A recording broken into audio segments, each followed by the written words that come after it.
Well, it appears our journey has come to an end. Brea recently finished its run with a shorter 6-episode third season, and it was a fitting finale. Was the show great or did it suck? Should you check it out or stay away? Hi there, it's Micha. If you like to get my take on it, then join me for this review video.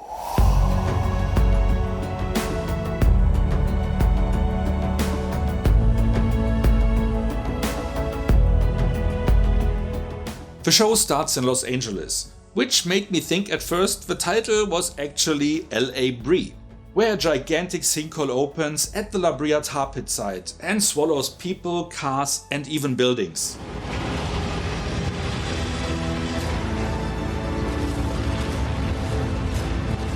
Instead of falling into a cavern, the victims find themselves falling from the sky of a strange yet sunlit place. The survivors of that drop soon realize that they are now located in 10,000 BC, though in the same spot where LA will later be built. While the show introduces a host of characters, we find the Harris family in the center of the action. Gavin and Eve are the estranged parents because Gavin recently began having visions, which made everyone turn away from him, thinking he has lost his mind, including Eve and eventually himself. So he drowns his pain in alcohol, while Eve starts an affair with his best friend. Son Josh loses his respect for his father for losing his grip on reality, and daughter Izzy tries her best to support her dad and keep the family together.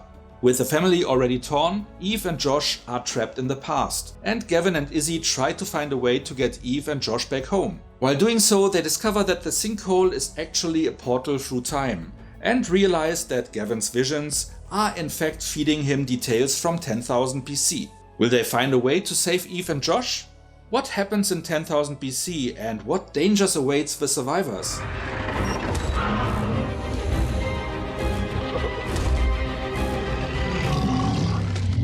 Will everyone make it home? And what is Gavin's mental connection to it all? All those questions will be answered. Somehow. After many twists and turns and location switcheroos. Boy, where do I start? I mean, I know the premise sounds a bit cheesy from the get-go, but I was curious what they would make out of it, so I decided to give the show a go. And it actually started out pretty solid. Sure, you had to already suspend your disbelief in the pilot because, though many people didn't survive the several 100-meter drop, an unrealistic high amount did.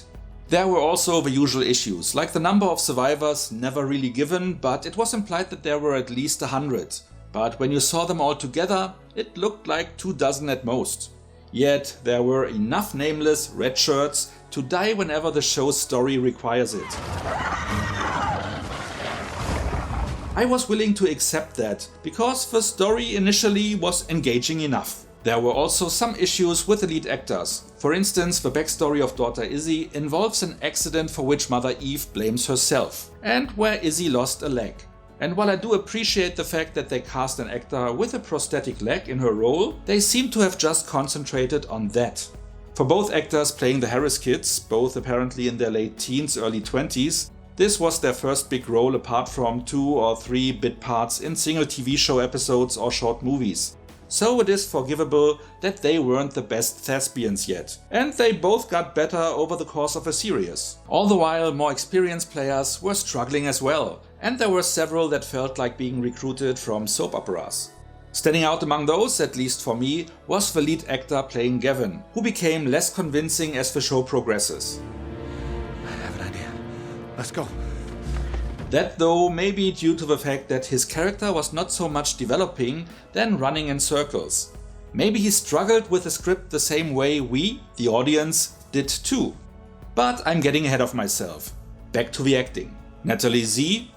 Is it Natalie Z or also Natalie Zia? Natalie Z, playing Eve, did a good job here, as did several others. Positive standouts were Lily Santiago and Josh McKenzie, playing Veronica and Lucas, both also having the most character development of a show, with her starting out as a victim becoming accomplice to a child kidnapper, and him as a drug dealer. At the end, both will have turned their lives around. Again, even with some acting issues, this all still could have made for an entertaining show. But the aforementioned scripts soon started to become really bad.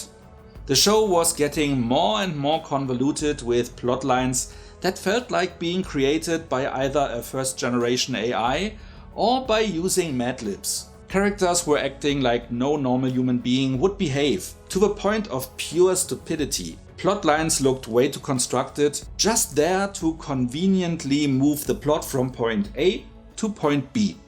Which stories always do, but usually not that blatantly obvious. And there was a lot of retconning going on from season to season, with some plotlines being completely abandoned along the way. While season 1 started out solid enough, it already ended in mediocrity. Season 2 dropped down further, basically insulting the viewer's intelligence. And the fortunately shorter third and last season was just as disappointing. You may now ask, why did you even bother to keep watching then?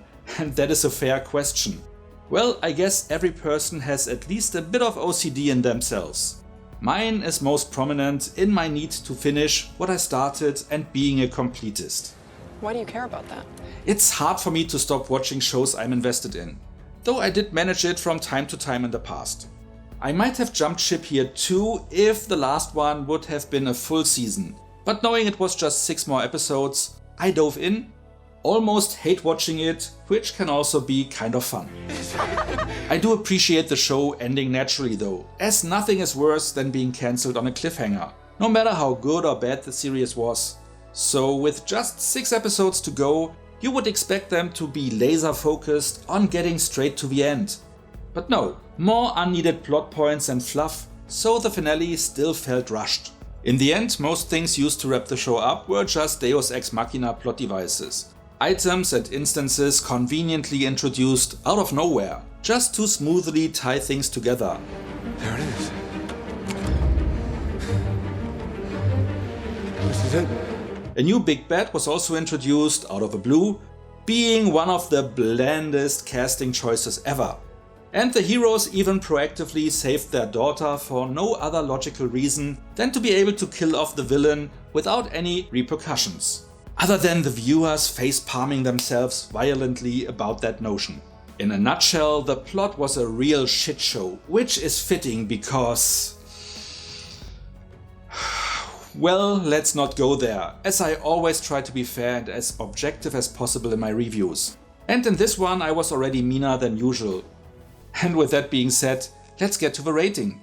Okay, I guess you know how this will play out, but let me share some details here about the decline of a show's quality. The first season started out nicely. I would have scored that with 6 out of 10, with hope for more along the way. By the end of season 1, I would have only scored it with 4 or maybe 5 out of 10. That's where season 2 started off, but quickly declined further, ending in episodes I would have rated with maybe 2 or 3 out of 10 points. And the last season also only delivered on that level. Now, how to score the whole show? I will make it. Okay. Mathematically, I would likely come out at 4 out of 10 points. But I wouldn't say the show is fine to be watched once. Knowing what I know now, I wouldn't have watched it and I will for sure not rewatch it in the future. Therefore, as most of the episodes were in the realm between 2 and 3, I'm rating the show with 2.5 out of 10 points. I'm not gonna waste any more time. It can for sure be skipped and will potentially waste your time, but you may still get something out of it if you are interested in Lucas and Veronica's story arc, for instance. If that would be enough for you to get on this journey, only you can decide for yourself. That's it. What about you? Would you still watch the show, or did you already watch it and think I was way too hard on it? How did you like the acting? Whatever you like to share, let me know in the comments. And if you enjoyed this video, feel free to like, share or subscribe. So much for now, see you next time and thanks for watching. And realize that Gavin's visions, Will they find a way to save Eve and Josh?